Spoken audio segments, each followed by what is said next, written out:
Okay, now we're going to talk about compression. We're first going to use compression when we have a performance like this kick drum, where there's a pickup kick and a full kick with a big dynamic range that gets hidden when the bass is added. Listen, here's the full track. When I add the bass,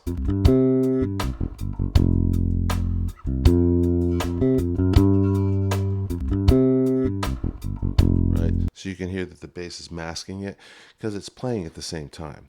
So what we need to do is we need to change this dynamic range.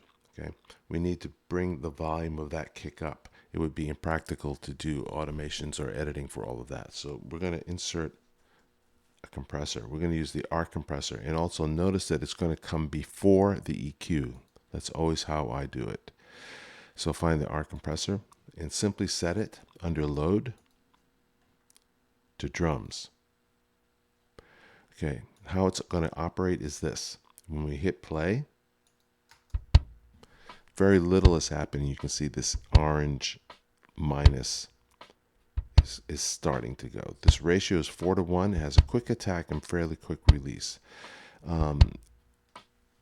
Without pulling the threshold down, not much compression is going to happen. So what we're going to do is we're going to gradually pull this down, and we're going to see how the input now changes until we hear the pickup kick louder. Hear it? Now it's louder, right?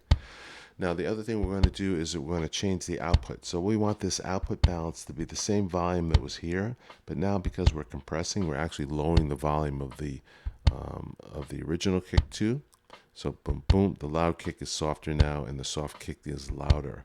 So we're just going to compare and listen. That's louder, so I'm going to pop this up a couple dB. Bypass. Listen. Right? And that's how we're setting our compression. Let's listen to it in the mix.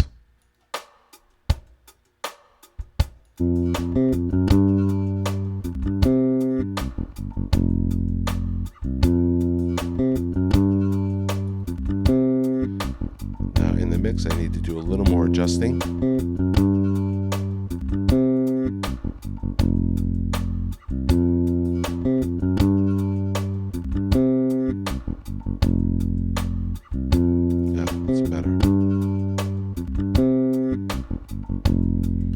Also, I've looped just the same spot over and over, so let's hear it in context.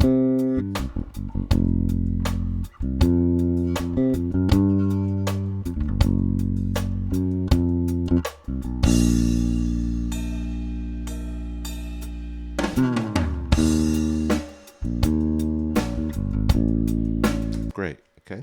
And that's what we're doing right now with compression. But now I'm going to also add it to several other instruments: bass drum, snare drum, and the toms for now. So let's look at the snare drum. We're going to repeat that section that we just saw that has the full snare. And let's see where we are. Here's the stick. The full snare comes in here. So let's repeat this section.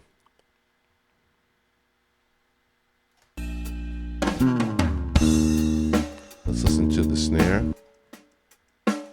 Remember, in the previous video, we've done some additional EQ to make it a little brighter, pull out a little bit of the muddiness.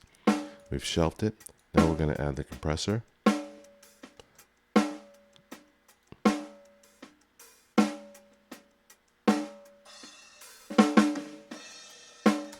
I'll stop and do it. Okay, set it up for the same setting, drums. And let's,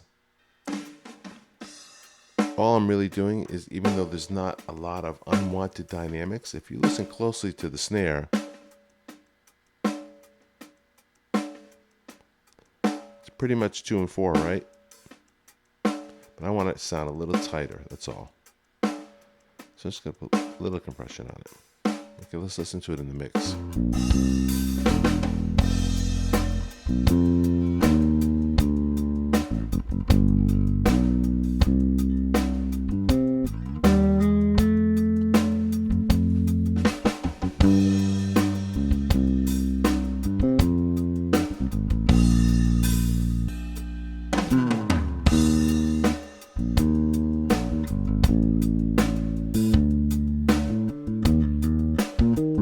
Okay, good. Now let's go back to that tom fill.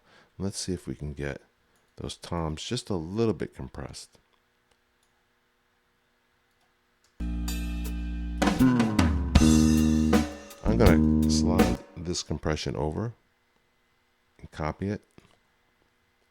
That's a basic starting point.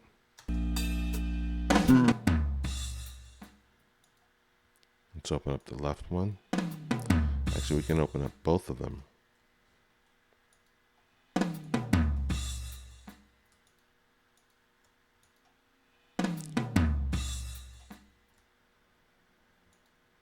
All right.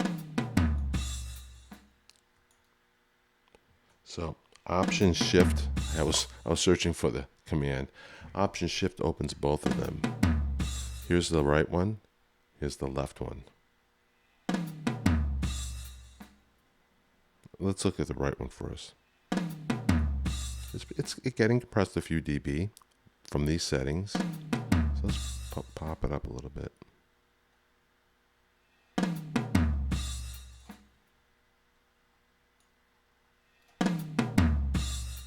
You'll notice over here, let me go over to this one.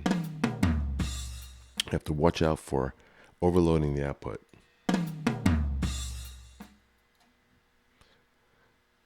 You'll see it. If I push this up too much, watch. It's overloading the output. We don't want to do that because it's going to little by little cause some distortion. So if we find that it's not really loud enough in the mix, we will have to change the automation volumes. Let's just listen to it in the context.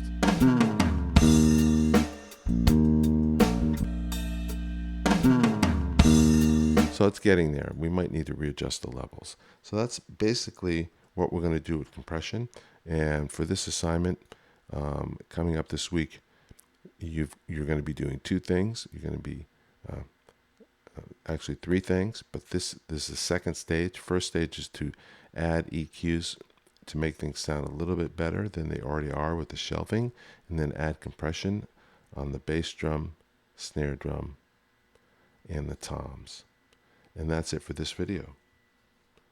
I'll be doing one more on gating.